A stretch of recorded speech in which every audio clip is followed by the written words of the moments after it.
Hosanna, ayo, Hosanna, Kolo Kumisama, hey, Hosanna, Papa, Hosanna, Hosanna.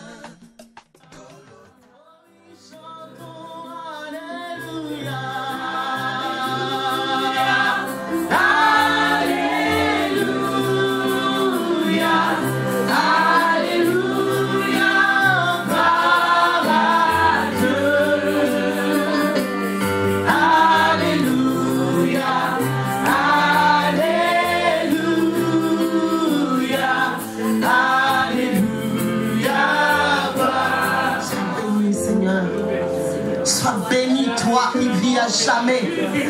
Sois béni, oh toi le sujet de notre louange. Alléluia.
Si les prémices sont saintes, le reste l'est aussi. Aujourd'hui, c'est le premier culte de l'année, déterminant les autres 54 autres dimanches. Fois 2, faites le calcul. Tu vas dire, Seigneur, j'aimerais être édifié tout au long de cette année dans cette église. Que tout prédicateur, que toute servante de Dieu qui s'élèvera du haut de cette chair, soit pour prêcher ton évangile, soit pour nous conduire dans la louange. Seigneur, j'aimerais gagner quelque chose. Est-ce que tu peux m'aider, bien-aimé, à soutenir cette œuvre avec ta prière? Prie pendant quelques minutes. Il n'y a pas de musique, j'aimerais entendre ta voix. J'aimerais entendre ta voix. Oui, bien-aimé, ta prière, la réussite de ces cultes dépend de ta prière. La réussite de ces cultes dépend de ta prière. La réussite de ces cultes dépend de ta prière. La réussite de ces cultes dépend de ta prière. La réussite de ces cultes dépend de ta prière. Et maintenant, tu es en train de prier afin qu'il se passe quelque chose d'excellent en ce lieu. Élève ta voix, mon frère. Élève ta voix, ma soeur. Élève ta voix. Nous ne voulons pas être des spectateurs, mais nous voulons être des acteurs. Des personnes actives pour la réussite de ce culte. Élève ta voix, élève ta voix, élève ta voix. Élève ta voix, oui, oui, oui. Oui, oui, oui, oui, oui, oui. Que ta prière soit exaucée devant le trône céleste. Que ta prière soit exaucée devant le trône céleste. Oh, Dieu Seigneur, manifeste ta puissance. Que en Seigneur, il se passe des prodiges, des signes et des miracles. Oh oui, Père, Père, Père, Père. Alléluia, Alléluia, Alléluia. Oh, l'Esprit de Dieu est là, il est là parmi nous. Il agit puissamment pour la gloire de Dieu.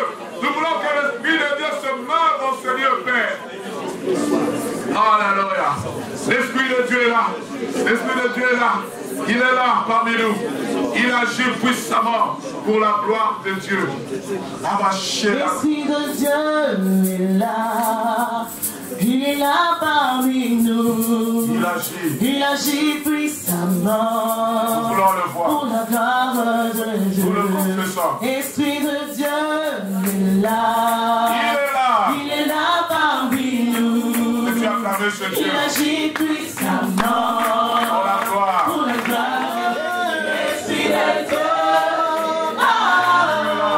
Il est là parmi nous. Il agit puissamment. Il agit puissamment pour la gloire de Dieu. Seigneur, tel est notre désir. Durant cette année 2016, agis puissamment pour la gloire de Dieu. Tu le fais, tu souffles, et que les ossements desséchés reprennent vie au nom de Jésus. Qu'une vie desséchée puisse reprendre vie, car tel est ton désir. Père, nous nous sanctifions nous-mêmes et Seigneur, nous nous recommandons, Seigneur, sous ta grâce divine. Nous prions, Père, que durant ce temps, Seigneur Dieu de gloire, d'enseignement de ta parole, alors que nous avons dit que cette année, l'année de la publication, nous prions, Père éternel, qu'il y ait une personne dans ce lieu qui puisse voir la gloire de Dieu se manifester dans sa vie. Laisse, oh Dieu, que ta parole soit répandue avec grâce et joie dans nos cœurs, dans nos vies, et que nous puissions croître, Seigneur, selon ton bon vouloir. Sois loué, sois béni, au nom de Jésus. Nous avons ainsi prié. Amen. Shalom, bien-aimés. Que la paix du Seigneur soit votre partage. Peux-tu saluer ton voisin, ta voisine? Si tu n'avais pas eu l'occasion de la congratuler pour cette nouvelle année, profitez-en, c'est toujours un plaisir. Alléluia, Alléluia. Dans son palais, c'est la joie de vivre, bien-aimé. La joie d'être dans la présence de Dieu. Amen. Amen. Alléluia.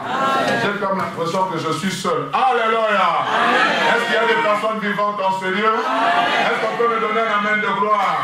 Est-ce qu'on peut me donner un amen de vainqueur? Est-ce qu'on peut me donner un amen de personnes qui possèdent l'année 2016? Alléluia. Amen.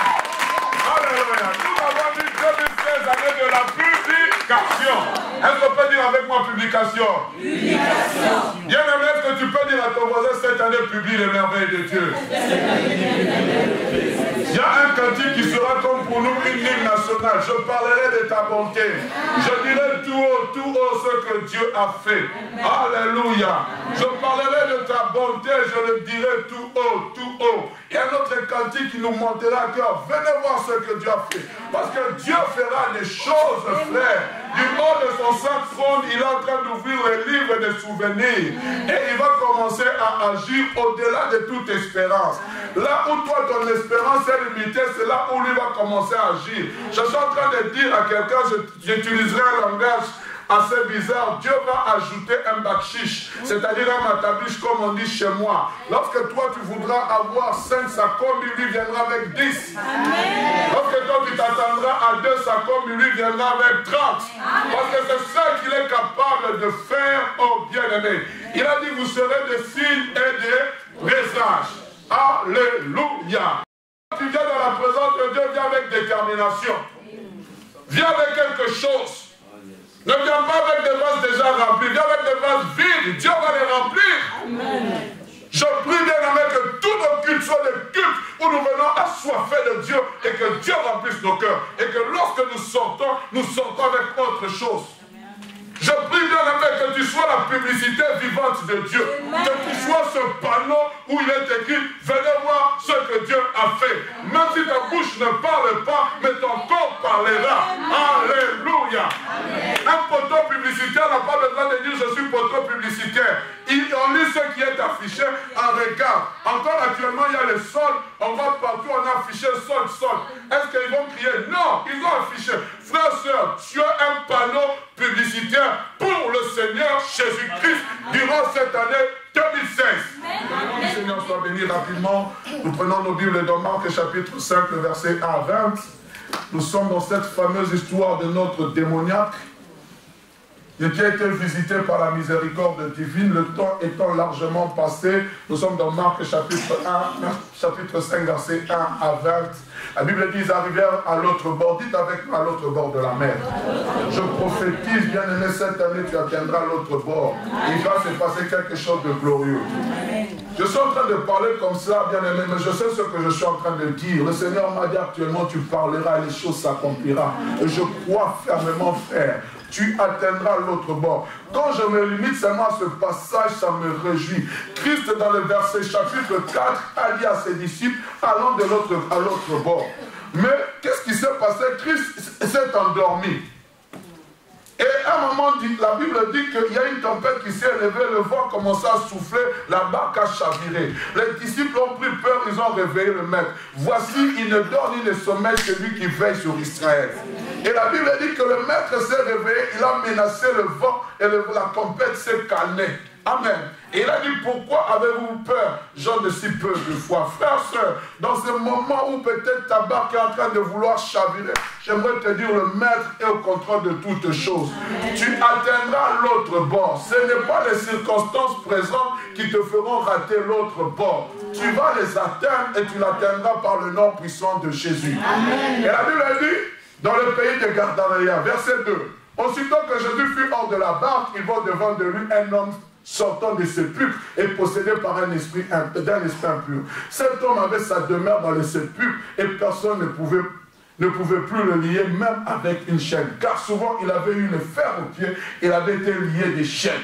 Il les avait rompues, il avait rompu les chaînes et brisé les fers, et personne n'avait la force de le dompter. Personne n'avait la force de le dompter. Combien de fois l'éducation a échoué? Combien de fois les fouets ont échoué? Combien de fois les réprimandes ont échoué? Aujourd'hui, si nous nous tenons ici, ce n'est pas parce qu'il y a eu une éducation réussie dans notre vie, c'est parce qu'il y a eu le maître qui a décidé de fouler le territoire de Gadara et venir nous chercher là où nous étions dans notre folie.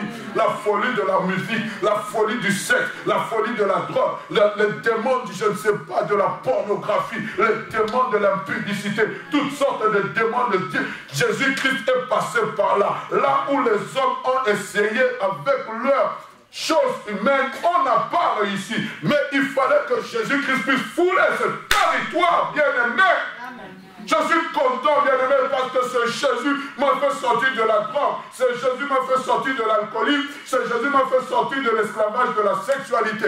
Qui peut le faire? Là où même mes parents ne pouvaient pas, même là où ma mère qui m'a porté durant 9 mois dans mon sang, ça n'a pas pu réussir à me faire abandonner la cigarette. Mais il y a eu un jour, je me souviens toujours de ce jour, le 2 janvier 1992, un homme est passé par là, cet homme est sorti de sa barque, et il est venu à ma rencontre, bien-aimé.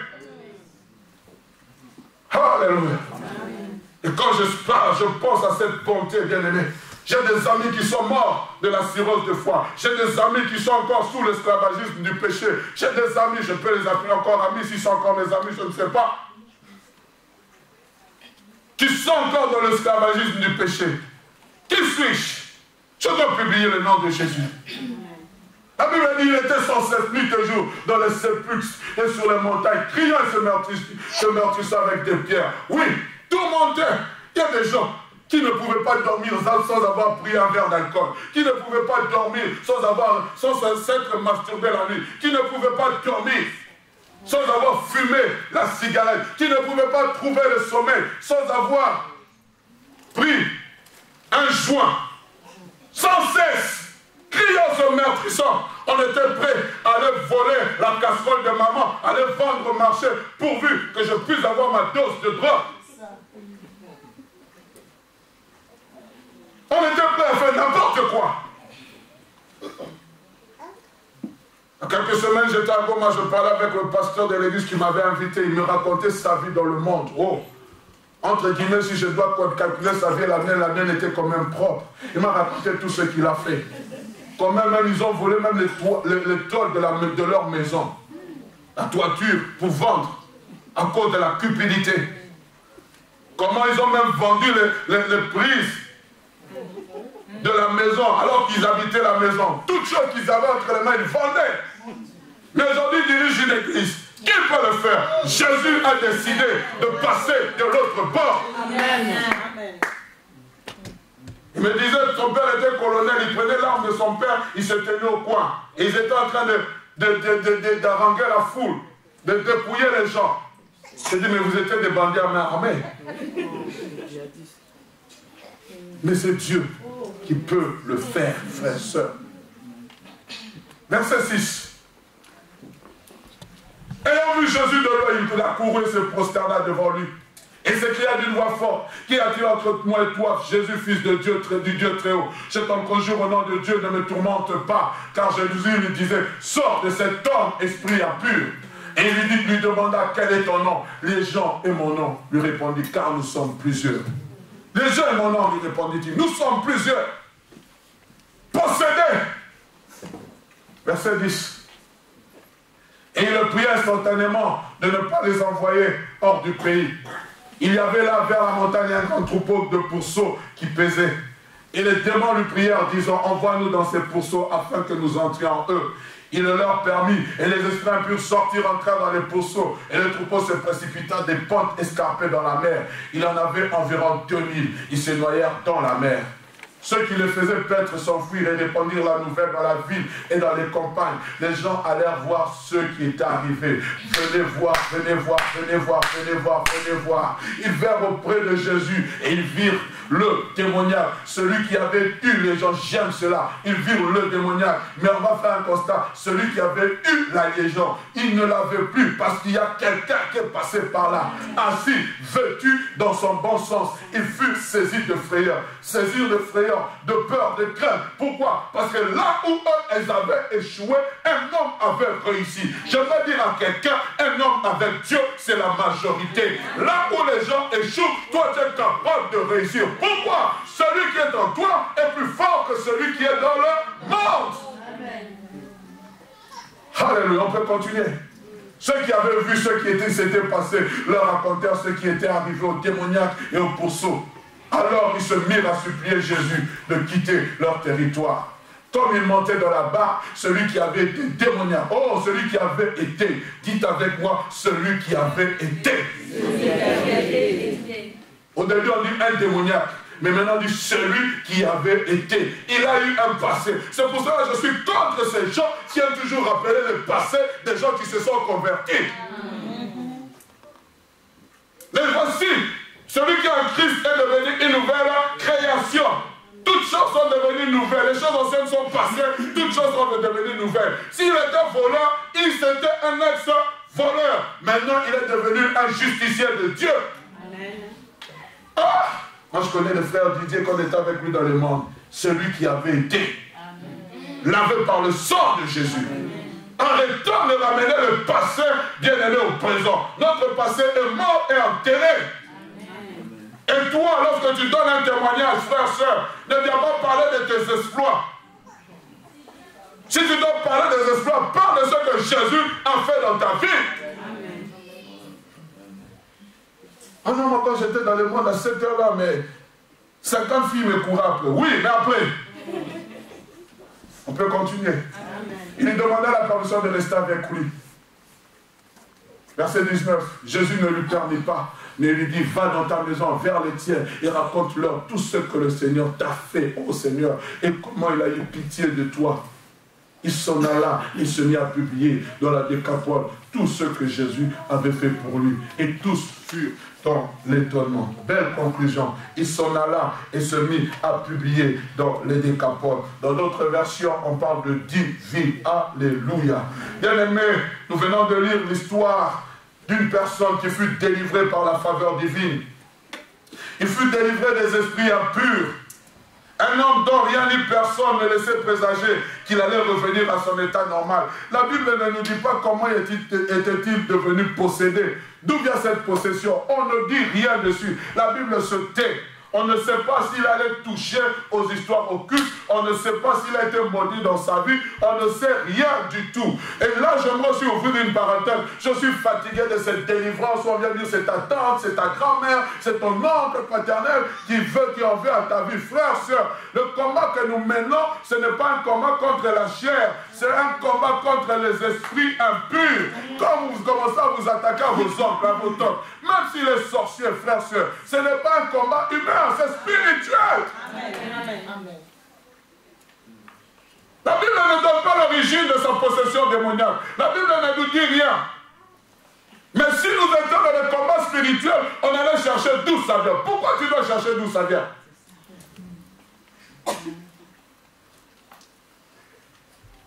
Pourquoi? Dieu est amour, frère, sœur.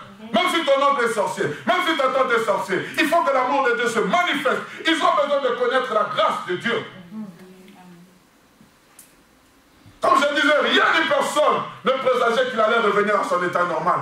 La société de l'époque dans laquelle il vivait l'avait déjà catégorisé, avait déjà scellé son cas. Pour preuve, on a dit, on a tout essayé de faire. On voulait nous ramener à la raison. Parce que cet homme était tellement fort. Et c'est sûr qu'il faisait des dégâts partout où il passait. Et les habitants de la ville en avaient assez. Ils ont dit, mais comment faire pour maîtriser cet homme? Enchaînons-le. Je ne sais pas à l'époque si on l'avait endormi, on l'avait hypnotisé, la Bible ne nous dit rien. Mais la Bible dit seulement qu'on l'a essayé d'attacher ses mains et ses pieds avec du fer. Mais il avait une force inouïe, une force démoniaque qu'il était capable de briser le fer comme un morceau de papier. Oh frère, j'ai déjà vu ces choses. Quand j'étais en train de faire, entre guillemets, la délivrance d'une certaine personne, et j'ai vu ce garçon se transformer en boxeur. Il y avait une chaise à l'époque, les chaises en bois d'épaisseur comme ça. La latte, il a cassé ça avec un coup de poing. Et vous savez, quand on fait des délivrances comme ça, vous voyez, il casse vous reculez. Parce qu'un coup comme ça vous attrape, même si vous êtes rempli du Saint-Esprit, vous tombez par terre. La société de l'époque avait cherché des solutions humaines à appliquer, en cherchant à dompter, en l'attachant avec des fers, mais sans aucune solution. Car, comme je l'ai dit, il avait une force inouïe pour briser le fer. Personne n'osait même plus s'aventurer là où il avait élu domicile, dans les sépulcres. Personne ne passait par là. C'était devenu un territoire interdit. Quand tu devais passer sur ce territoire, peut-être c'était un chemin raccourci. Vous étiez obligé de contourner, de peur de tomber entre les mains de ce démoniaque. Il était laissé pour compte. Ce démoniaque était laissé pour compte. Il avait élu domicile là. Et personne ne s'occupait plus de lui. Mais ce que j'aime, bien aimé, là où les hommes mettent un point, Jésus enlève le point et met un point virgule, une virgule. Ce jour-là, Jésus-Christ, connaissant l'agenda céleste que son Père lui avait donné, il a dit à ses disciples, allons de l'autre bord. Mais que se passe-t-il de l'autre bord? Les disciples ne savaient pas, personne ne savait, mais le Maître savait, car dans l'agenda céleste, il y avait une délivrance qui était programmée pour ce démoniaque. Passons de l'autre bord. Oh oui, tout bonnement on va prendre la barque. On va traverser, c'est facile aller de notre territoire. Peut-être les disciples qui étaient experts, qui étaient des anciens pêcheurs connaissaient le lac. Ils avaient déjà fait plusieurs fois la traversée. Mais ce jour-là, c'était un jour différent. Une tempête va s'élever. Pourquoi? Parce que le diable avait compris qu'en traversant de l'autre bord, il y avait le salut qui était en train de venir quelque part. Et le diable voudra tout faire pour empêcher le maître d'atteindre. Et comme je l'ai dit, bien aimé, c'était comme si Jésus se moquait des démons, même de la tempête qui s'était levée. Il dormait. La tempête qui était en train d'agiter les disciples pour Jésus-Christ, c'était comme un berceau qui était en train de l'endormir. Mais le maître a dit, passons de l'autre bord. C'est là la foi, bien-aimé. Qu'est-ce qu'a dit le maître durant l'année 2015? C'était difficile. Mais il a dit, même si les océans se déchaînent, je les traverserai avec toi. Amen. Je serai ton guide, je serai ton conducteur. Ta roulette et ton bâton meurent rassure. Bien-aimé, ici nous sommes dans le domaine de la foi. On n'est pas dans le domaine de la construction humaine. On n'est pas dans le domaine de la réflexion humaine. Dieu a dit, j'obéis. Même si je dois marcher sur l'eau, je marcherai sur l'eau parce que Dieu veille sur sa parole pour l'accomplissement. On est ensemble, bien-aimés. Alléluia. Et Jésus-Christ a décidé d'aller de l'autre bord. À peine arrivé, la Bible dit, lorsque vous lisez le passage, à peine il est sorti hors de la barque. La Bible dit que le démoniaque a couru. Ce n'est pas un comité d'accueil, ce n'est pas n'importe quel comité d'accueil qui est venu l'accueillir. Ce n'était pas le chef du village, ce n'était pas le chef de la région, ce n'était pas la foule qui était venue l'accueillir, mais c'était un démoniaque qui était accompagné d'une légion, qui était venu à la rencontre du maître. Quel comité? Quel comité, frères, sœurs? Personne n'attendait Jésus-Christ, mais il y avait un démoniaque qui l'attendait. Pas n'importe quel comité d'accueil. Dans notre vie, Jésus-Christ est accueilli avec une foule nombreuse. Mais là, sur ce territoire, tout le monde ignorait l'arrivée du maître. Mais le démoniaque ne l'ignorait pas. Alléluia. Le démoniaque ne l'ignorait pas. Et ce que j'aime, là où personne n'osait s'aventurer, Jésus-Christ a osé s'aventurer. Amen. Là où personne osait s'aventurer, Jésus-Christ a osé s'aventurer. Quand j'étais en train de prier pour cette année 2016, Dieu me mettra à cœur. Je l'ai même dit lors du réveillon pour ceux qui n'étaient pas là. Il a dit, c'est un chemin par lequel vous n'êtes jamais passé. Préparez-vous des provisions. Les provisions, ce sont les promesses de Dieu. Les provisions, c'est ce que Dieu va te dire. Parce que tu vas passer dans des chemins là où personne n'a jamais osé s'aventurer. Tu seras le premier à poser les pas. Oh, comme les hommes qui avaient posé leur premier pas sur la Lune, comme Christophe Colomb qui avait posé ses premiers pas en découvrant l'Amérique, tu vas être le premier. Vous savez, bien aimé, il y a des choses qui n'attendent que toi pour commencer. Amen. Il y a des choses qui n'attendent que toi. Christophe Colomb, pour qu'il devienne célèbre, il devait découvrir l'Amérique. Est-ce que tu comprends ces choses? Celui qui a découvert le Canada, comment il s'appelle encore? C'est qui? Trouvez le nom, j'ai oublié le nom. C'est Cartier, voilà. C'est Jacques Cartier, merci. Parce que je sais que c'était le nom d'une montre. C'est Jacques Cartier, merci mon frère. Il a découvert le Canada. Et hier on parlait en disant en fait le Canada, le nom Canada, comment l'origine de ce mot Canada, comment c'est arrivé. Frère, il y a des noms qui n'attendent que toi. Mais je ne sais pas si tu comprends ces choses. Il y a des noms pour que cela puisse prendre vie, ça n'attend que toi. Il y a des choses qui ne peuvent réussir que lorsque tu es là. Il y a des entreprises qui ne peuvent naître que lorsque tu es là. Là où les gens ont peur de s'aventurer, Jésus-Christ est parti. Pourquoi? Parce que Jésus-Christ, lui, lorsqu'il a foulé ce territoire, il ne voyait pas un démoniaque. Il ne voyait pas une personne possédée. Ce que le monde voit de toi, ce n'est pas la même chose que Jésus voit de toi. Amen. Quand j'ai été sauvé, moi, on ne voyait qu'un ex-fumeur de cigarettes, un mouveur qui aimait sortir les samedis en boîte. Mais Jésus-Christ voyait un futur prédicateur qui allait prêcher ici en Belgique. Amen. Et tu comprends ces choses? Lorsque Jésus-Christ a foulé le territoire de Gadara, lui n'a pas vu le fond. Il a vu un prédicateur qui allait parler parlait de sa part dans 10 villes. Quelle vision as-tu de toi-même? Moi, j'ai la vision de ce que Dieu dit que je suis. Je n'ai pas la vision de ce que le monde dit que je suis. Le monde va me catégoriser. Le monde dira des choses négatives me concernant. Il parle un mauvais français, il s'habille mal, oh tralala, ah tralala. Mais ce que Dieu dit est toujours excellent. Amen.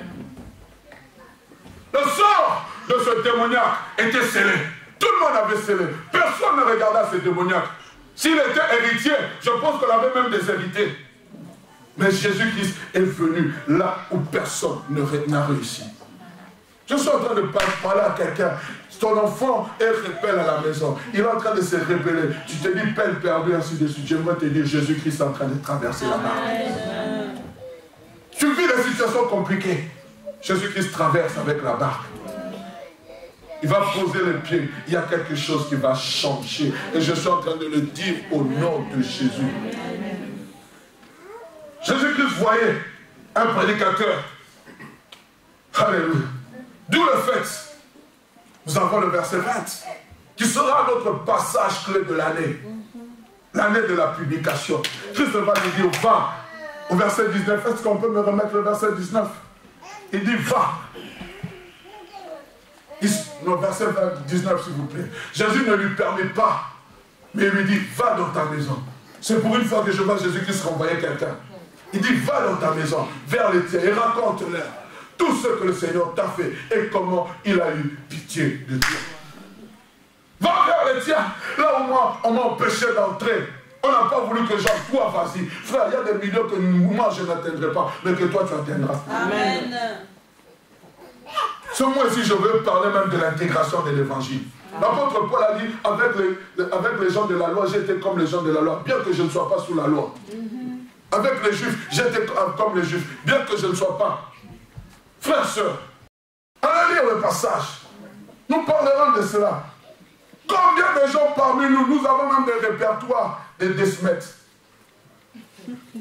et du jardin. Mais qu'est-ce que nous faisons? On annonce un collègue de service. Oui, mais le pasteur il ne le connaîtra pas. Le frère Didier peut-être ne le connaîtra pas. Mais toi, tu le connais. Il a besoin de rencontrer Jésus. Amen.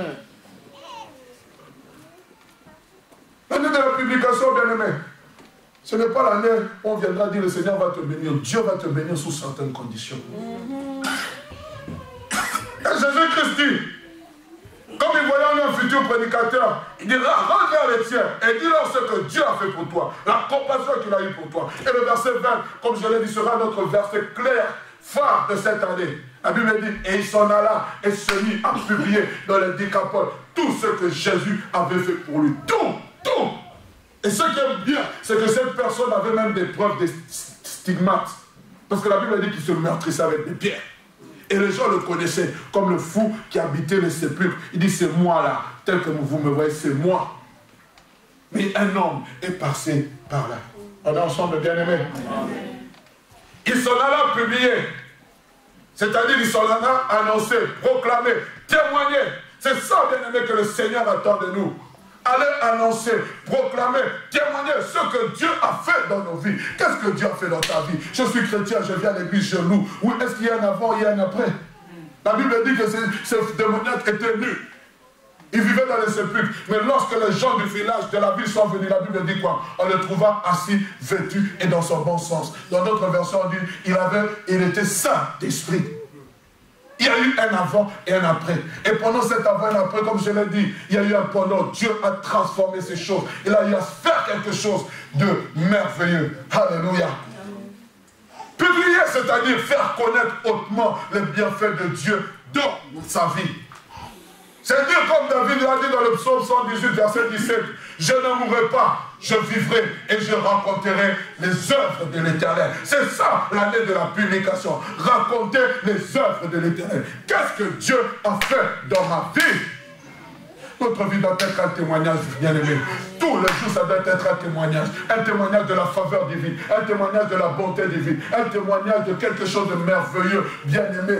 un témoignage. Je suis en train de prier, frères, sœurs, que nous tous, nous puissions vivre la grâce de Dieu, afin que la miséricorde de Dieu, lorsqu'elle nous atteindra, que nous puissions témoigner aux gens qui sont au bord. Vous savez, bien aimés, que nous sommes dans un temps où tout le monde est en train de paniquer avec ces attentats, avec ces choses de kamikazes, avec ces djihad. Les gens ont peur, ils sont en train de se cloîtrer chez soi. Lorsqu'on cite seulement un nom à connotation arabe, tout le monde panique. Frères, sœurs, mais nous devons être de ceux même qui aimons ces noms à connotation arabe et nous leur prêchons l'évangile en leur disant Jésus t'aime, réponds-toi, frères, sœurs, c'est ce à quoi Dieu nous a appelés.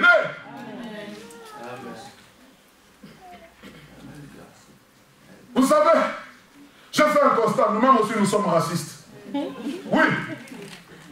Quelle était notre réaction lorsqu'on a appris que c'était des noms à connotation arabe qui étaient en train de faire des dégâts?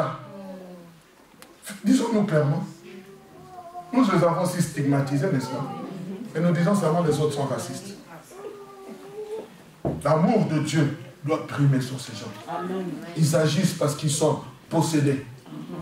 Comme ce démoniaque, ce meurtrisson. Mais il faut que quelqu'un puisse traverser la barque et leur annoncer l'évangile. Quand nous parlons de l'année de la publication, nous voulons dire 4 choses. C'est une année accompagnée de signes, de prodiges et de miracles. Amen. Je le répète, une année de publication, c'est une année accompagnée de signes, de prodiges et de miracles. Tu ne pourras pas proclamer, publier, si toi-même tu n'es pas un signe. Amen. Si dans ta vie il n'y a pas eu un miracle, et si dans ta vie il n'y a pas eu un prodige. Comment tu vas parler des choses? Lorsqu'on a pris les disciples, on leur a interdit de parler de Jésus. Ils ont dit, comment pouvez-vous nous empêcher de parler des choses que nous avons vues et entendues? C'est ça, frère. Comment tu peux m'empêcher de... Tu ne peux pas m'empêcher. Frère, sœur, tu ne peux pas. Moi, j'étais un témoin oculaire de ces choses. Et aujourd'hui, tu veux me demander de me taire. C'est impossible. Et l'apôtre Jean va rajouter, lorsque vous lisez dans 1 Jean, il va dire quoi? Ce que nous avons vu, ce que nos mains ont touché, ce que nos yeux ont vu, ce que nous avons entendu, et ce que nos mains ont touché, nous vous l'annonçons. Oh, je prie en cet instant, si quelqu'un a déjà vu, gloire à Dieu. Si quelqu'un a déjà entendu, gloire à Dieu. Mais je prie que cette année soit quelqu'un qui puisse toucher. Parce que le toucher de Dieu est différent de l'entente et de la vision. Quand tu touches, c'est autre chose, frère. Lorsque tu touches, quand la main de Dieu te touche, oh, je peux avoir vu, je peux avoir entendu, mais le toucher de Dieu est différent. Parle pour le toucher de Dieu, frère. Je prie, bien-aimé, que les choses abstraites que Dieu t'a promis puissent se concrétiser cette année au nom de Jésus. Et tu seras différent. Et je le répète, l'année de la publication n'est réservée, est une année accompagnée de signes, de prodiges et de miracles. Lorsque tu vas prier, frère, je te donne la permission de dire, Seigneur, un signe dans ma vie, un prodige dans ma vie, un miracle dans ma vie. Alors là, je publierai ton nom. Deuxième des choses, l'année de la publication, c'est une année des évidences palpables. Amen. Est-ce que tu comprends ça? C'est une année des évidences palpables. Pas abstraites, palpables. Amen. Je suis en train de parler à quelqu'un. Troisième des choses. L'année de la publication, c'est une année dans laquelle l'Église entre dans une autre dimension d'un vécu. Le Seigneur me l'a dit. Nous avons eu à parler il y a quelques mois de cela, en 2016. C'est 2015, excusez-moi. Sur le prix à payer. Où nous avions parlé de la vision qu'avait eu le prophète Ézéchiel avec cet homme qui avait eu l'eau jusqu'au genou, jusqu'aux chevilles, jusqu'au genou, jusqu'au rein. Et lorsqu'il devait aller encore plus loin, la Bible dit que c'était un torrent qu'il fallait traverser la nage. Et le Seigneur m'a dit, il est le temps que beaucoup d'entre nous puissions traverser, atteindre. Ça sera l'année d'une autre dimension, frère. Dimension d'un autre vécu, frère. Nous sommes entrés, l'Église entre dans sa 5e année. C'est une 5e année d'une dimension, d'une autre dimension, d'un vécu. Je prie qu'en ce lieu, frère, même que durant le temps de louange, qu'il se passe des miracles, qu'il y ait des gens qui soient guéris par la puissance du Saint-Esprit, que le culte devienne différent, que nos moments d'adoration deviennent différents. Ça devient des moments prophétiques où nous sommes en train de parler de la gloire de Dieu et nous voyons un malade être guéri, nous voyons un aveugle voir, nous voyons un mort ressusciter. Ces choses sont possibles, frère. Je suis en train d'aspirer au Seigneur, que lorsque nous serons en Seigneur, qu'une âme qui est éloignée du Seigneur puisse sentir sa misère, puisse sentir le poids de son péché, pleurer sans qu'on puisse faire un appel, venir ici devant et dire c'est l'Éternel qui est Dieu, c'est l'Éternel qui est Dieu. Gédéon a dit où sont passés les prodiges que nos pères nous racontent. Où sont-ils passés, frères, sœurs? On parle de ce temps de réveil. Lorsque le prédicateur s'est levé, les gens, les fidèles, la Bible dit, lorsqu'ils passaient, les gens avaient la conviction de péché et on fermait même les usines parce que tout le monde pleurait sur leur péché. Aujourd'hui, les pécheurs sont à l'aise dans l'assemblée des Juifs. Les pécheurs sont à l'aise dans leur péché. Pourquoi? Parce que nous ne publions plus le nom de Jésus. Amen. On se tait, on a peur de dire qu'on est chrétien, on a peur de témoigner qu'on est chrétien, on a peur de dire que je sers Dieu, on a peur de dire que je me suis converti en telle année, on a peur, on veut faire comme tout le monde. Mais tu n'es pas tout le monde. Amen. Même ton langage va te trahir. Pierre voulait être comme tout le monde. Mais lorsqu'on l'a reconnu, il a dit non, je ne connais pas ce Jésus. Il a dit ton langage te trahit. Alléluia. Quatrième chose. L'année de la publication, c'est la manifestation de l'empreinte de Dieu dans ta vie. Dieu doit laisser une empreinte dans ma vie. Il doit laisser une empreinte dans ma vie. Pourquoi? Parce qu'il est Dieu. Oh, je ne sais pas n'importe quel Dieu. Si le Dieu de ce monde sait laisser des empreintes, pourquoi mon Dieu, le Dieu des vivants, ne sait-il pas laisser des empreintes? Il faut qu'il laisse des empreintes dans ma vie. Seigneur, l'année de 2007, laisse une empreinte. Même pas une empreinte, plusieurs empreintes. Au mois de janvier, laisse une empreinte. Février, une empreinte. Mars, une empreinte. Avril, une empreinte. Jusqu'au mois de décembre. Et lorsque je vais témoigner, j'amènerai une cascade de témoignages. Pourquoi? Parce que Dieu est passé par là. Oh, bien-aimé, lorsque la présence de Dieu est là, on la constate. Oh, ce n'est pas Obed-Edom qui allait dire à David que sa maison était bénie. On a constaté que l'ange de la présence de Dieu avait béni la maison d'Obed-Edom. Je suis en train d'appeler la Shekinah de Dieu dans ta vie. Et lorsque la bénédiction de Dieu descendra dans ta vie, ce n'est pas toi qui vas aller faire la publicité, mais les gens vont constater. Qu'est-ce qui se passe-t-il dans la vie de cette personne? Parce que Dieu est là au rendez-vous. Et lorsque Dieu est au rendez-vous, il y a quelque chose toujours qui se passe. La signature de Dieu est là. Alléluia. On est ensemble, frère. Amen. Oh Dieu, fais-nous grâce. Fais-nous grâce. C'est ça la publication. C'est ça la publication. Bien-aimés, je vous invite durant cette année à être ivre de Dieu. À être ivre de Dieu. Prenez le temps de méditer la parole de Dieu. Prenez le temps d'être dans la présence de Dieu. Prenez le temps, frère. Laissez le film, laissez les distractions. Soyez dans la présence de Dieu. Tu as quelque chose à publier. Dieu est enceinte des grandes choses. Il y a les douleurs de l'enfantement qui est là. Mais il a besoin qu'une personne puisse pousser pour que les choses sortent. Mais nous ne poussons pas. Pourquoi? Parce que nous sommes distraits. Nous ne poussons pas. Pourquoi? Parce que nous ne voulons pas que la gloire de Dieu descende. La Shekinah est là, elle est en ce lieu. Nous ne voulons pas que la gloire de Dieu descende. La Shekinah est là, elle est en ce lieu. Bien-aimés, s'il vous plaît, réveillons-nous, réveillons-nous, réveillons-nous et manifestons la gloire de Dieu. Alléluia. Alléluia. Alléluia. Kosheba. Onda faboroko sheba. Kosheba. Onda faboroko sheba. La question qui se pose est celle de savoir pourquoi devons-nous publier? Pourquoi on doit publier? Pourquoi on doit parler? Pourquoi dois-je annoncer? Je peux relever 3 choses importantes, ou 4. La première des choses, c'est parce que c'est une recommandation du Maître. Lorsque vous lisez Marc chapitre 16, verset 15, il a dit, puis il leur dit, allez partout dans le monde et prêchez la bonne nouvelle à toute la création. À toute la création. Allez partout. C'est une recommandation du Maître, frères, sœurs. Lorsque nous ne parlons pas de la bonne nouvelle. La bonne nouvelle, c'est quoi? C'est Jésus. Mais qu'est-ce que je vais dire de Jésus? Ce qu'il a fait dans ma vie, ce n'est pas seulement venir dire, Jésus est mort au bois de la croix, il m'a pardonné de mes péchés. Oui, mais qu'est-ce qu'il a fait dans ta vie? Est-ce qu'il y a un avant? Est-ce qu'il y a un après? Comment toi qui te dis être chrétien, ta vie n'a pas de changement? C'est ça ça la bonne nouvelle. La bonne nouvelle, ce n'est pas ouvrir la Bible seulement et dire, répondez-vous, Jésus revient bientôt. Non, mais bien aimé, qu'est-ce qu'il a fait dans ta vie? Il faut que nous soyons des manifestations palpables de la part de Dieu. Et vous savez, lorsque vous lisez cette parole, lorsque les disciples ont commencé à annoncer l'évangile, la Bible dit, Dieu confirmait sa parole par des signes, des présages et des miracles, par des signes, des prodiges et des miracles. Par de la part de Dieu, Dieu va confirmer sa parole.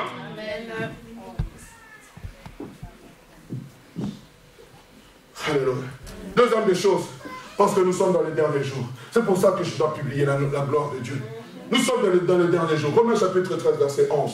Cela importe peu, d'autant plus que vous savez en quel temps nous sommes. C'est l'heure de vous réveiller enfin du sommeil. Car le salut est plus près de nous lorsque nous avons cru. Nous sommes dans les derniers jours. Bien aimé, le temps est arrivé où nous devons nous tenir, où nous devons sortir, où nous devons parler. Bien aimé, nous allons faire même des campagnes d'évangélisation. On vient vendredi, un dimanche comme cela, on dit il n'y a pas de culte. Pendant 20 minutes, nous sortons pour aller prêcher l'évangile. Et nous revenons en ce lieu, nous prions pour les âmes pour lesquelles nous avons évangéliser. Frères et sœurs, nous devons entrer dans le métro, parler du Seigneur Jésus-Christ. Nous devons aller au marché, parler du Seigneur Jésus-Christ. Nous devons aller dans les places publiques, parler du Seigneur Jésus-Christ. Mais avec sagesse et intelligence. Amen. Le monde est en train de périr, frère. Le monde est en train de périr. Les ténèbres sont en train de prendre encore plus d'ampleur. Et nous sommes, entre guillemets, dans ce que nous appelons la capitale de l'Europe. L'évangile doit pénétrer la Commission européenne. Frère et sœurs, je suis fatigué. Je suis en train de prier. S'il y a quelqu'un qui va entrer dans la Commission européenne, qui vient me voir, nous allons jeûner, prier. Dieu va susciter une place pour toi. Il est capable. On a écouté le témoignage de notre sœur ici. Alors qu'elle avait postulé, on l'avait oublié. Mais Dieu, ça ne l'avait pas oublié. J'aimerais dire, tu es peut-être un Joseph dans une prison, mais un jour Pharaon fera appel à toi. Un jour Pharaon fera appel à toi. Un jour Pharaon fera appel à toi. Amen. Quatrième des choses. Troisième, merci, vous me suivez. Je parlais d'abord du retour de Christ qui devient imminent. Troisième des choses. Vous savez bien aimé, lorsque nous proclamons l'évangile, nous sommes en train de faire avancer le royaume de Dieu. Amen. Nous faisons avancer le royaume de Dieu. Quand tu es en train de proclamer l'évangile, le royaume de Dieu ne peut avancer que dans la mesure là où il y a des hommes et des femmes qui se lèvent pour proclamer la seigneurie de Jésus dans ce monde. Nous proclamons le royaume des cieux, bien-aimés. Ça, c'est la troisième des choses. Quand je proclame le royaume des cieux, je suis en train de faire le royaume, je suis en train de proclamer, de témoigner, je suis en train de faire avancer le royaume de Dieu. Il y a des gens en ce lieu qui ne font pas avancer le royaume de Dieu. Pourquoi? Parce qu'ils ont peur. Et la quatrième des choses, pourquoi je dois proclamer? C'est dans cette mesure que lorsque je proclame que je suis en train de vaincre le diable et ses œuvres, c'est dans cette mesure que lorsque je proclame que je suis en train de vaincre le diable et ses œuvres. La Bible dit quoi? Lorsque vous lisez Apocalypse chapitre 12, verset 11, nous l'avons vaincu à cause de quoi? Du sang de l'agneau et de la parole de notre témoignage. Nous l'avons vaincu à cause. Alors tu veux vaincre les œuvres du diable, publie le nom de Jésus. Parle de Jésus. Et les ténèbres vont récliner. Alléluia. Alléluia. Mais bien aimé, ce texte est démoniaque qui a vu sa condition de vie changer. C'était certes dû à la miséricorde de Dieu. C'est vrai. Jésus-Christ est arrivé plein de compassion. Il est venu dans ce territoire. Il a posé ses pieds. Mais il y avait aussi une part importante de cet homme. Et la part qu'il avait eue, nous la voyons bien aimée à partir du verset 6 et 7. La Bible dit, ayant vu Jésus de loin, il a couru, se prosternant devant lui et s'écria d'une voix forte. Qu'y a-t-il entre toi et moi, fils de Dieu très haut? Je t'en conjure au nom de Dieu, ne me tourmente pas. Ouh! Il y a eu des conditions qui ont précédé son changement d'état. La Bible dit, ayant vu Jésus au loin, je me suis posé la question, qui a dit à ce démoniaque que c'était Jésus? Qui l'a dit? Parce que c'était un démoniaque. Il avait sa demeure à part. Et la preuve, c'est que même lorsque Christ est arrivé dans ce village, personne même ne l'a reconnu. Qui a dit à ce démoniaque? La Bible dit, l'ayant vu au loin, il a couru. Et l'Esprit de Dieu m'a ramené dans Jacques chapitre 2, verset 19. Tu crois qu'il y a un seul Dieu? tu fais bien. Les démons le croient aussi et ils craignent. Amen. Ce n'est pas les démoniaques, mais c'est le démon qui est en eux. Qui ont dit, la personne là qui arrive, c'est une autre personne. Nous avons un maître qui s'appelle Lucifer. Nous avons un maître qui s'appelle le diable. Mais celui-là, vous savez, quand vous êtes en face des occultes, ceux qui sont vraiment dans l'occultisme, lorsqu'ils vous voient, ils disent, mais ce type-là, il rayonne. Il rayonne, il a une lumière forte qui est différente de la nôtre. Frère, que Dieu nous ouvre les yeux. Nous ne sommes pas n'importe qui. Les fils de Séva ont voulu essayer. Ils ont dit au nom de Jésus que Paul prêche. Les démons vont dire, Paul, Jésus, nous connaissons. Paul, nous savons qui il est, mais vous, qui êtes-vous? On sait qui tu es. L'ayant vu au loin. Ce n'est pas qu'il a eu une révélation. Non, les démons lui ont dit, il n'y a personne là qui vient. Mais ce qui m'étonne, au lieu de fuir cette personne, la Bible dit qu'il a couru. Donc ce démoniaque avait aussi besoin de la délivrance. Il a couru et se prosterna. Signe de soumission.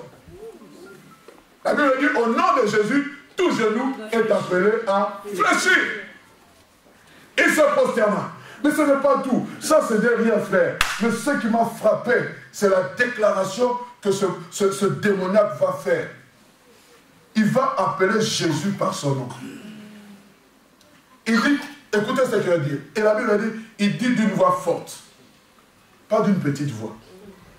Que y a-t-il entre toi et moi? Écoutez ce qu'il va dire. Jésus, fils du Dieu très haut. Waouh! Que y a-t-il entre toi et moi? Jésus, fils du Dieu très haut. Je me suis limité là. Quand vous allez dans, je pense, Marc chapitre 10, il nous a parlé de Bartimée, fils de Timée. Lui, il va dire, Jésus, fils de David, aie pitié de nous. Suivez-moi attentivement. Le démoniaque a eu la révélation de la divinité de Jésus-Christ. Tu comprends ça? Bartimée a eu la révélation de l'humanité de Christ. Amen. Le démoniaque a eu la révélation de la divinité de Christ. Pourquoi? Parce qu'il avait un besoin spirituel qui ne pouvait pas être comblé par un besoin physique. Bartimée a eu la révélation du Fils de Dieu en tant qu'homme parce qu'il avait un besoin physique. Il était aveugle. Il avait besoin de retrouver la vue. Et le Seigneur m'a amené à ceci. Il a dit, le grand problème que nous avons aujourd'hui, c'est que nous sommes en train de confondre certains, quelquefois, nos besoins. Amen. Quel est ton besoin? Amen. Il y a des besoins spirituels qui demandent une révélation spirituelle. Il y a des besoins physiques qui demandent une révélation de la personne de Dieu différemment. Amen. Bartimée avait besoin de Jésus-Christ en tant que fils de Dieu, mais humain. Humain. C'est-à-dire, il avait la révélation de l'humanité. Et Christ s'est identifié. La Bible dit, pour que Christ puisse comprendre nos souffrances, il devait prendre la chair humaine. Et c'est dans cette mesure que Christ pouvait avoir un cœur compatissant. Je ne sais pas si je suis en train de me faire comprendre, frère. Le témoignage, son problème à lui, ce n'était pas physique, c'était spirituel. Et il avait besoin d'une délivrance au niveau spirituel. Et le Seigneur m'a dit ceci. Il y a certaines choses pour lesquelles nous sommes en train de prier. Nous voyons toujours les démons partout. Non. Lisez avec moi Jean chapitre 9. Lorsque le Fils l'aveugle-né, les apôtres posent la question à Jésus-Christ. Qui a péché? Lui ou son Père? Christ répond, ce n'est pas. Amen. C'est afin. Mais c'est afin que, Jésus-Christ répondit, ce n'est pas que lui ou ses parents aient péché, mais c'est afin que les œuvres de Dieu soient manifestées en lui. J'aimerais un moment que nous puissions nous comprendre très bien, frères et sœurs. Il y a des choses dans notre vie qui arrivent. Ce n'est pas l'œuvre des démons, mais c'est afin que la manifestation de Dieu se fasse. Est-ce que tu comprends ça? Quelquefois, nous lions les démons inutilement. Parce que lorsque Bartimée a été guéri, on n'a pas chassé les démons. Mais toutes ces deux choses nécessitent la prière. Est-ce qu'on est en train de se comprendre? La population, avec ces démoniaques, a cherché une solution humaine. Mais la solution de cet homme était spirituelle. Est-ce qu'on se comprend? Ce n'était pas humain. On a cherché à le maîtriser avec des faits. C'est pour ça que j'ai dit au début, là où l'éducation a échoué, quand Christ passe par là, parce que c'est un problème spirituel. Amen. Et Dieu est venu, il nous redresse. Qui pouvait croire qu'un 1er décembre, moi je suis en train à l'église en train de louer Dieu? Ou que vous soyez à l'église en train de louer Dieu. Il y a des gens parmi nous qui portent des noms de gens, des vieux maîtres, ainsi de suite. Des noms qu'on vous a tous donnés dans le monde. D'autres, il a bu la bouteille. Ah, mais là, mais Jésus-Christ passant par là, il t'a délivré. Frère, est-ce que ce n'est pas merveilleux? Pourquoi? Parce que la solution là où les fouets de nos parents ont échoué, un homme n'est pas venu avec un fouet. Un homme est venu avec la compassion. Un homme est venu avec la miséricorde. Un homme est venu avec l'amour. Et nous avons pleuré sur nos péchés. Et nous sommes détachés de ces choses. Je peux continuer, bien-aimé. Alléluia. Et bien-aimé, tu dois connaître le domaine dans lequel tu nécessites le toucher de Dieu. Je dis bien que ce domaine nécessite la prière, mais tu dois connaître. Et dans ce domaine, il te faut la révélation du Fils de Dieu. Je veux même aller plus loin. J'ose le dire, frère. Tu es en train de prier pour que le Seigneur te bénisse financièrement. Ça, ce n'est pas un problème spirituel. Tu vas lier le domaine de la pauvreté. Non! Seigneur, j'ai besoin de ton toucher. Dieu peut-être va te donner l'intelligence et la sagesse pour savoir comment investir quelque part. Tu achètes des actions, tu revends, automatiquement tu deviens millionnaire. Ça, ce n'est pas besoin de chasser les démons. Ça, c'est de demander à Dieu la sagesse et l'intelligence. Je ne sais pas si on est en train de se comprendre. Tu demandes que Dieu te visite en te donnant un mari. Frère, tu dois discerner. Peut-être ça peut être un problème spirituel ou ça peut être aussi un problème physique. Et un problème physique, c'est seulement sourire. Tu ne souris jamais. Auto-blindé. C'est ça. Quand on te dit bonjour, tu ne veux pas répondre.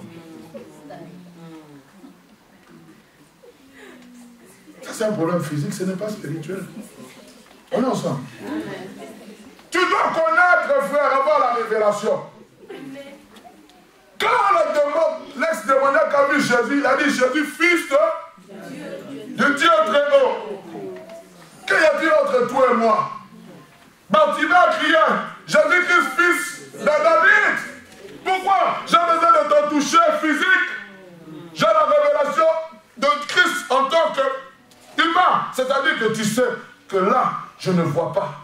Et tu peux avoir compassion. Parce que toi-même, tu es venu en tant que chair. Et tu sais que lorsque quelqu'un ne voit pas, qu'est-ce qui se passe dans sa vie? Il rate des choses.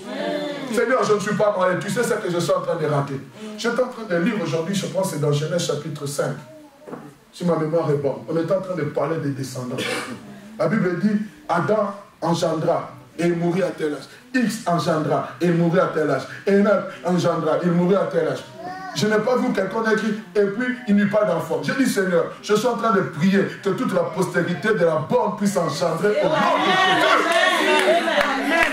Je n'ai pas vu quelque part où on a dit non, il était stérile. On a dit il engendra, il engendra. Frère, je vous appelle à engendrer au nom de Jésus. Frère, je n'ai pas vu quelque part. Oui. C'est la Bible, frère. Ce n'est pas la folie. J'ai dit, la Bible, lisez avec moi la parole de Dieu. On a dit, il engendra, il engendra, il engendra, il engendra. Et quelquefois même, on dit à des sœurs de 500 ans. J'ai dit, 500, 30 ans, quelqu'un engendre. Et comment à 50 ans, quelqu'un ne peut plus engendrer? Seigneur, tu es au-delà de ces choses. Amen. Alléluia. Je peux continuer. On va terminer. Bien aimé, c'est dans cette mesure que le processus de transformation peut commencer dans ta vie. Quand tu as la révélation du Fils de Dieu, il y a un processus de transformation qui commence. Quelle révélation avons-nous de Jésus-Christ? Tu veux publier, mais tu veux publier, oui, Dieu donne. Mais qu'est-ce qu'il va donner quand tu n'as pas la révélation de sa personne? Bartimée est allé publier, puisqu'il a eu la révélation de sa personne. La femme qui était atteinte d'une perte de sang, elle allait publier, puisqu'elle a eu la révélation de la personne que Jésus guérissait. Quelle révélation avons-nous de Jésus-Christ? Nous allons nous limiter là. Et nous allons continuer la fois prochaine. Pour voir, frère, aussi bien pour publier aussi certaines autres conditions. Que le Seigneur vous bénisse, qu'il vous bénisse abondamment.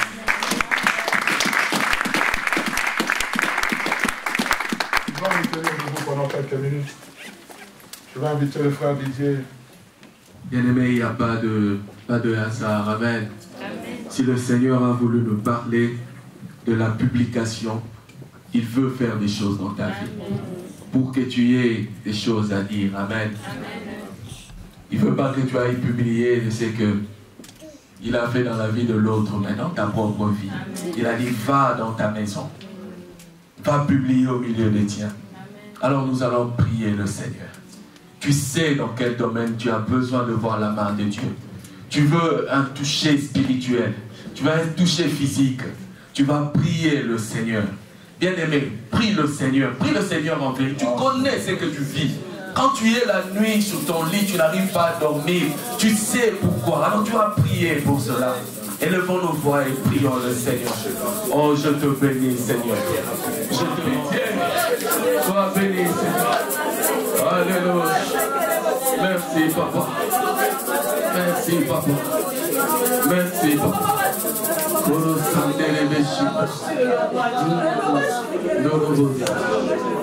Gloire au Seigneur. Merci, Papa. Bien-aimés, changeons le refrain de nos vies. Oh, changeons notre manière de voir les choses. Si tu as prié parce que tu t'attendais à la guérison, reçois cela par la foi. Si tu as prié parce que tu n'en pouvais plus d'une situation ou d'une autre, reçois la solution par la foi. Parce que le Seigneur est parmi nous pour nous décharger, pour nous faire du bien. Il n'a pas hésité à faire du bien à ces démoniaques. Et à toi le Fils de Dieu, et à toi qui as donné ta vie au Seigneur. Bien-aimé, vois comme Dieu voit. Alléluia. Gloire au Seigneur. Béni soit le Seigneur. Merci Seigneur. Honneur et louange à toi. Au nom de Jésus. Je déclare avec certitude, lorsque les prémices sont saintes, le reste sera aussi. Merci d'avoir agréé, oui, les offrandes de ce matin, Seigneur. Merci d'avoir agréé, oui, les louanges de ce matin, ô Dieu.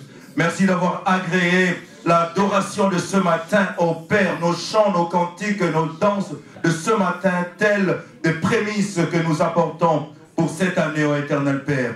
Merci parce que tu vas nous reconduire, chacun d'entre nous, chez soi, ô éternel Père. Nos chemins seront balisés, tapissés de tes bontés, Seigneur.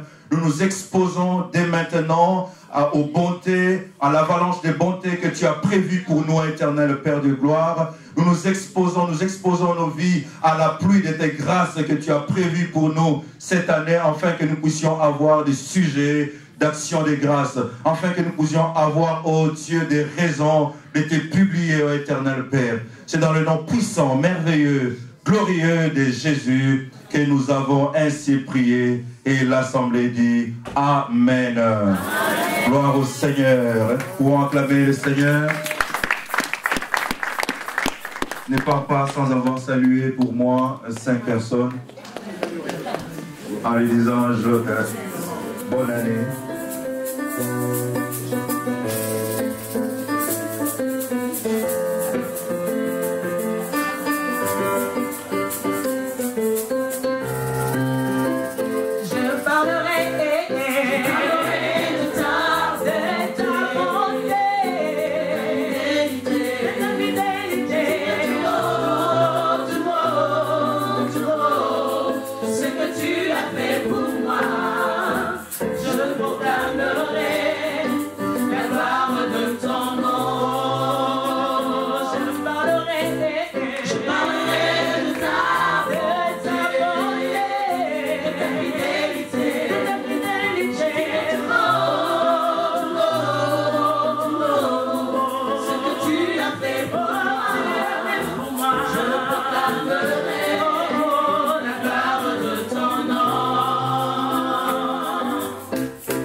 Mais toi tu m'as